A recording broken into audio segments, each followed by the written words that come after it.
Pada pertemuan kali ini kita akan membahas masih dalam bab pendahuluan, yaitu alur penulisan pada pendahuluan. Jadi, di dalam pendahuluan yang ada di sebuah paper ilmiah, maka dia punya alur penulisan yang ya bisa dikatakan yang akan kita bahas kali ini itu mainstream. Jadi, sangat umum yang alur penulisan pada pendahuluan itu contohnya ada di paper yang akan kita bahas ini. Jadi biasanya yang pertama masih general, ya general, kondisi general tergantung topiknya apa, general, terus kemudian dia masuk ke spesifik, lalu spesifik lagi sampai ke spesifik wilayah, wilayah lokasi penelitian, baru masuk ke topik penelitian atau scientific reasoningnya. Oke, jadi biasanya pada oh, apa namanya gaya yang umum digunakan itu scientific listeningnya biasanya di akhir. Jadi biasanya kalau misalkan ada 5 paragraf, maka dia biasanya di paragraf keempat atau kelima. Jadi biasanya di akhir itu yang mainstream seperti itu. Karena ya yang sering saya temui kayak kayak begitu ya. Ada memang beberapa apa namanya jurnal yang tidak seperti itu. Tapi ini saya akan bahas yang masih umum saja.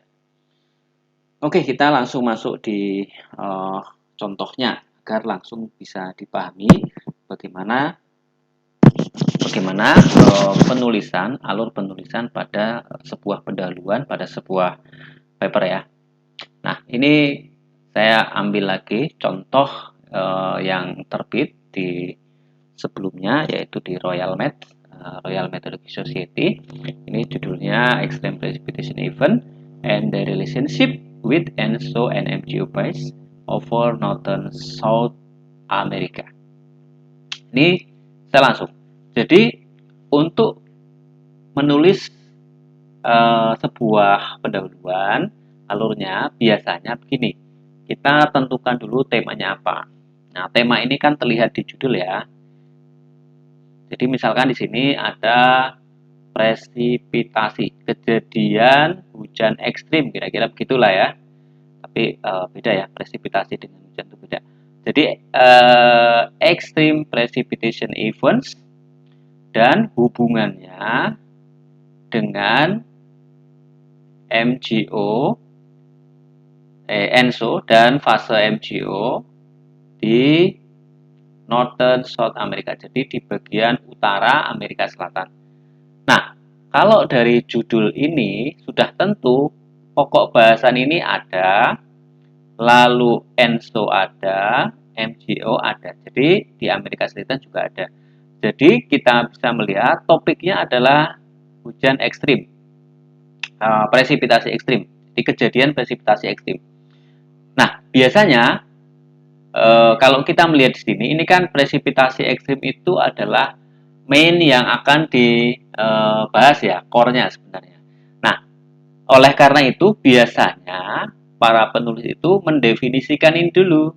Kejadian ekstrim ini, kejadian presipitasi ekstrim ini pentingnya untuk apa? Apa kriterianya, kejadiannya di mana saja, lalu siapa saja yang sudah menulis dan seterusnya. Itu biasanya apa namanya? Digambarkan di awal. Digambarkan di awal paragraf. Itu. Terus kemudian kita masuk. Nah, termasuk di sini ada ENSO dan MGO. Jadi biasanya setelah kita membahas secara umum, general, presipitasi ekstrim itu apa, dampaknya bagaimana dan seterusnya, maka dikaitkan dengan ENSO dan MGO. Lalu dibahas juga ENSO dan MGO. Ini juga biasanya masih umum di bab awal. Nah, kita bisa melihat contohnya ini ya, introduction. Di sini langsung extreme climatic events are a topic interest due to their consequences for the environment, society, and economy, especially in vulnerable countries. Jadi dia langsung membahas bahwa kejadian iklim ekstrim itu adalah topik yang menarik karena konsekuensinya yang berdampak pada lingkungan, society, dan ekonomi. Jadi ini masih secara umum nih, langsung dia sebutkan sebagai contoh dry extreme over Amazon dan seterusnya. Jadi apa namanya itu disebutkan. Lalu ada dry event, tentu ada di sini sebutkan dry event, drought ya. Jadi walaupun ini judulnya itu extreme precipitation, jadi walaupun curah hujan ekstrim, tapi di sini yang dibahas itu adalah ekstrim klimat. Jadi ekstrim klimat. Jadi masih sangat general, artinya dia hanya membahas masalah iklim ekstrim. Lalu ya, lalu di sini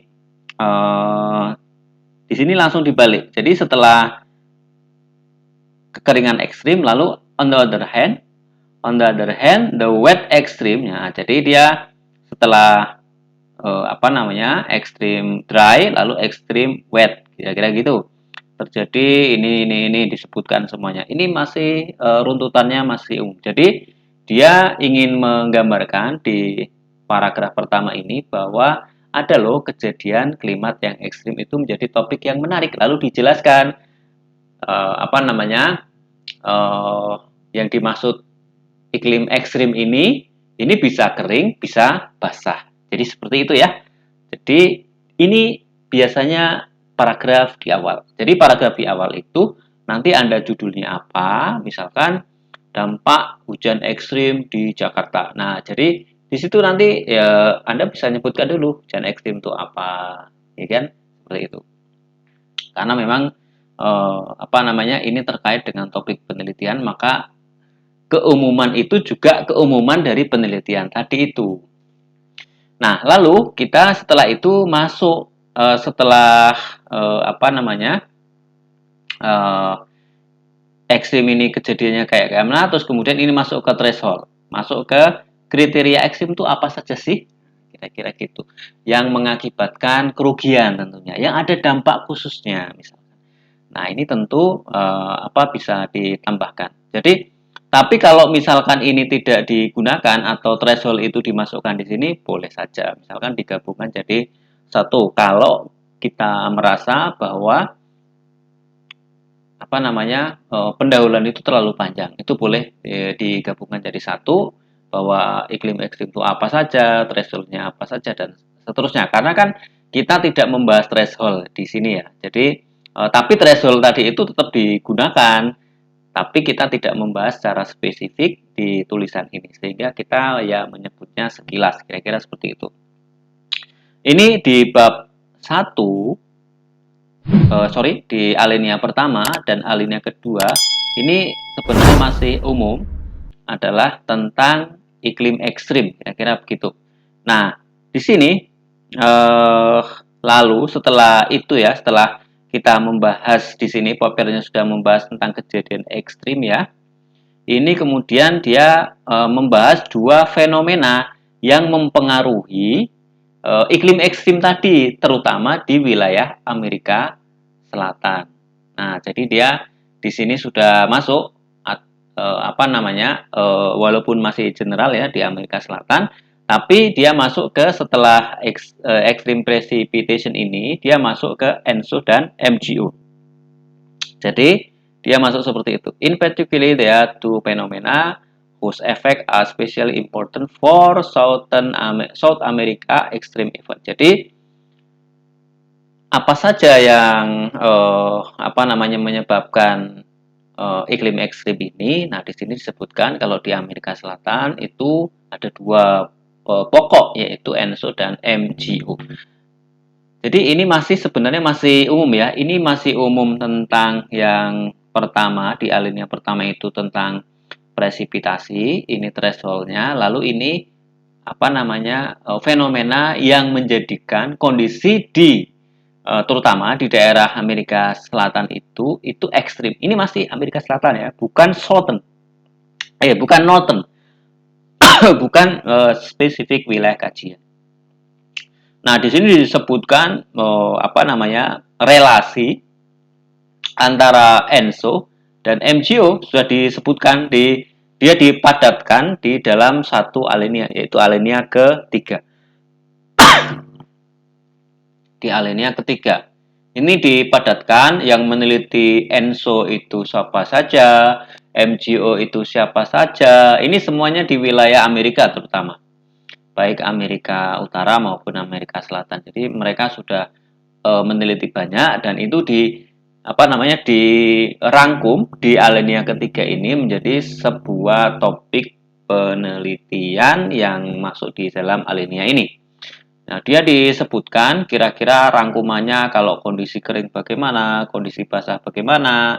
Nah, terus itu ENSO. Lalu bagaimana kalau kemudian MgO-nya? Nah, MgO-nya biasa kan kalau kita membahas MgO kan tidak ada MgO kering ya. MgO-nya adalah dia fase aktif, di mana aktif ini bisa menaikkan konvektivitas aktivitasnya, dan fase nonaktif. Jadi seperti itu. Beda dengan ENSO ya. ENSO itu kalau yang positif maka dia ada pergerakan dari awan itu dari El Nino itu biasanya kalau di daerah Amerika Selatan itu menimbulkan banyak hujan karena di sana suhunya lebih hangat. Nah, jadi seperti itu. Nah, sedangkan MgO itu seperti apa? Nah, di sini disebutkan MgO. Nah, di sini karena ada 4 alinea, maka di sini letak dari letak dari scientific reasoning-nya itu diletakkan di sini. Jadi ini penelitiannya panjang, terus ini di sini. Jadi intinya gini, di awalan ini masih membahas secara global. Jadi belum di topik yang core dari penelitiannya itu, tapi core penelitiannya itu ada di referensi-referensinya itu ada di alinea ketiga dan alinea keempat. Jadi setelah membahas yang umum, maka dia membahas fenomena yang akan ditulis di paper ini, yaitu ENSO itu apa, MgO apa. ENSO itu kalau di Amerika Selatan itu pengaruhnya bagaimana, lalu MgO itu di Amerika Selatan itu bagaimana, lalu bagaimana kalau kemudian mereka terjadi bersama-sama. Nah, itu scientific reasoning-nya masuk ke situ. Ya kan? Nah, ini terlihat bagaimana scientific reasoning-nya kita sudah bahas. Ini papernya masih sama ya. Kita bahas di yang lalu. Yang perlu diperhatikan di sini adalah setiap kalimat, setiap kata yang penting dalam tulisan ini banyak rujukannya, terutama pada scientific reasoning yang akan kita bangun tadi. Jadi kalau yang ini ya, alinea pertama ini sama yang kedua ini kita lihat referensinya itu sebenarnya tidak terlalu padat seperti yang ada di sini. Coba Anda lihat sini, dari sini itu sudah penuh referensi, ada MgO, Madden Julian, ada Zhang, pokoknya banyak sekali di sini.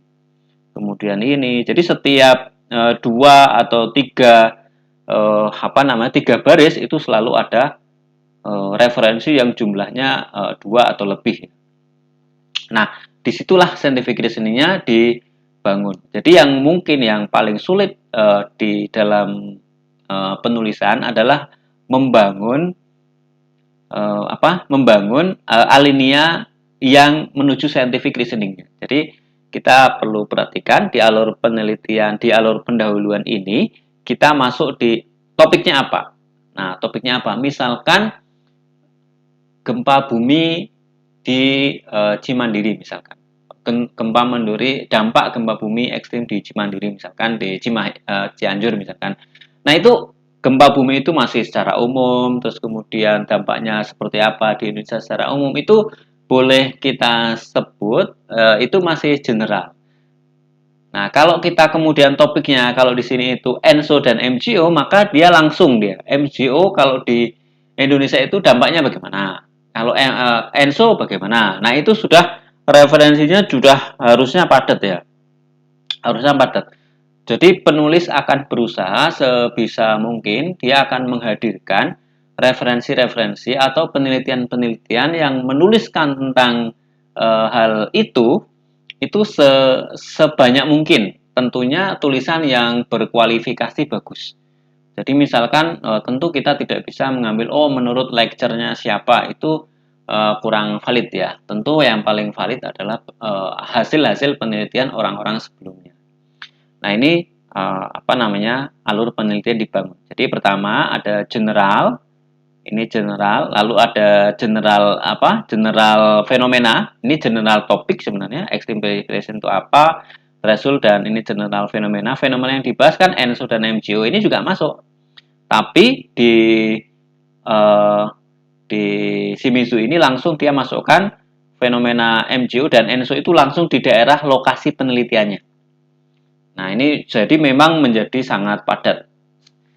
Tapi ada juga yang nuliskan MGO dan ENSO itu secara umum di dunia itu kayak apa, lalu masuk ke wilayah penelitian. Tapi kalau yang ada di paper ini, karena Royal Map, biasanya jurnal yang bagus itu memang tata cara penulisan itu memang betul-betul sangat padat,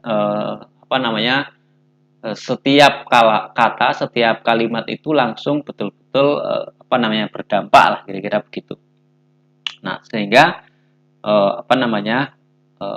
di daerah ini itu penuh dengan referensi-referensi yang mengarah kepada scientific reasoning.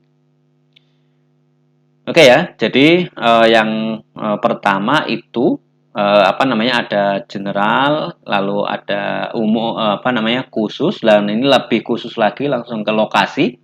Lalu di sini ada alasan dia menulis itu untuk apa? Biasanya sedikit ya di sini. Sini demonstrate, oleh karena itu di study. Jadi dia biasanya tidak menulis tujuan dari penelitian saya ini apa. Itu agak jarang lah tulis. Nah, yang sering itu adalah secara implisit ya.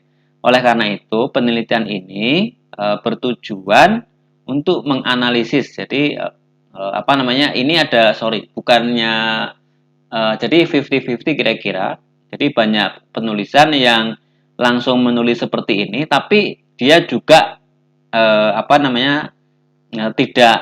tidak yang ini ya langsung ditulis. Di study aims to itu banyak juga yang menulis begitu, atau langsung saja menulis bahwa kajian tentang ini menjadi penting untuk dikaji. Jadi tidak secara langsung begitu, ada juga. Jadi itu tergantung dari interest kita mau kemana. Tapi yang ini banyak ya. The study aims, aim of the study, of the research itu apa, itu ada juga yang gitu. Nah, setelah itu biasanya kalau ini biasanya misalkan section 2, section 3 ini biasanya tergantung dari jurnalnya. Jadi ada jurnal yang mensyaratkan sebenarnya kita itu membahas di bab-bab selanjutnya itu apa saja. Tapi ada yang cukup sampai di sini. Mana ya? Nah, ada yang ya cukup sampai di sini ya. Nah, jadi ada yang cukup sampai di sini, ada yang ditambahkan di section 2 ini apa, section 3 itu apa. Nah, jadi ini ya kira-kira 50-50 juga lah ya.